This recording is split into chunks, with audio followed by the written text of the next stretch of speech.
மும்மூர்த்திகளில் ஒருவரான மகாவிஷ்ணுவின் துணைவியாக இருக்கும் செல்வத்திற்கான கடவுள் மகாலட்சுமி. மகாலட்சுமி எப்படி தோன்றினார்? லட்சுமி தேவியை மகாவிஷ்ணு மணந்த புராண கதையை பற்றி பார்க்கலாம். மகிஷாசூரனை வதம் செய்ய 3 தேவியர்களும் இணைந்து துர்க்கையாக மாறி 9 நாட்கள் கடும் தவம் செய்த காலத்தை தான் நவராத்திரி என்று கூறப்படுகிறது. மலைமகள் எனப்படும் பார்வதி தேவி, அலைமகள் எனும் மகாலட்சுமி, கலைமகள் எனும் சரஸ்வதி தேவி ஆகிய மூவரும் சேர்ந்த உருவம் தான் துர்க்கை அம்மன். நவராத்திரியின் 4, 5, 6 ஆகிய நாட்கள் மகாலட்சுமியை வழிபடப்படுகிறது.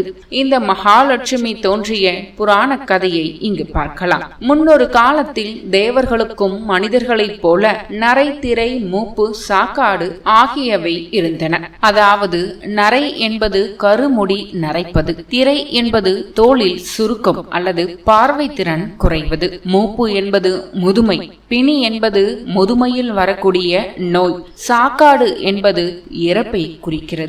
இதிலிருந்து தேவர்கள் விடுபட வேண்டும் என நினைத்தார்கள். தேவர்களின் தலைவராகிய இந்திரன் அதிலிருந்து விடுபட வேண்டி பிரம்மனிடம் முறையிட்டார். ஆனால் அவரோ, நானும் திரை எனும் 2வது கட்டத்திற்கு வந்துவிட்டேன், அதனால் மகாவிஷ்ணுவிடம் முறையிட்டால் அதற்கு தீர்வு கிடைக்கும் என தெரிவித்தார்.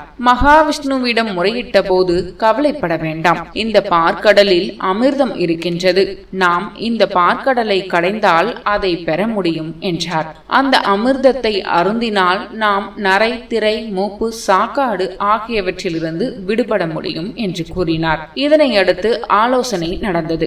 தேவர்கள் மட்டும் பார்க்கடலை கடைவது என்பது முடியாதது, அதனால் அசுரர்களின் உதவியையும் நாட வேண்டும் என்று விஷ்ணு தெரிவித்தார். இந்த பார்க்கடலை கடைந்து அமிர்தத்தை எடுக்க மேருகிரி மலையை மத்தாகவும் வாசுகி பாம்பு கயிறாகவும் வைத்து கடைந்தனர். 1000 ஆண்டுகள் பார்க்கடலை கடைந்தனர். அப்போது கயிறாக இருந்த வாசுகி நாகம் வலி தாங்க முடியாமல் விஷத்தை கக்கியது.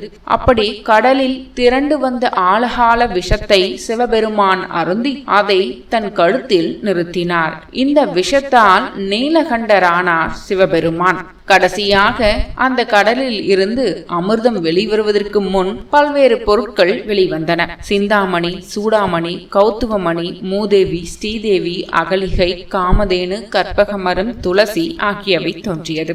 பார்க்கடலை கடைந்தவர்கள் எல்லாம் ஆளுக்கு ஒரு பொருளை எடுத்துக் கொள்கின்றனர். அப்படி அதிலிருந்து வெளியே வந்த ஸ்ரீதேவியான மகாலட்சுமியை ஆட்கொண்டு அவரை மனம் புரிந்து மகாலட்சுமி சமேத மகாவிஷ்ணுவாக அருள்பாலிக்கின்றார் விஷ்ணு பெருமான். கௌத்துவ மணியை தான் திருமால் தனது மார்பில் அணிந்திருக்கின்றார். இப்படி அலைக்கடலில் இருந்து தோன்றியதால் தான் மகாலட்சுமிக்கு அலைமகள் என பெயர் வந்தது.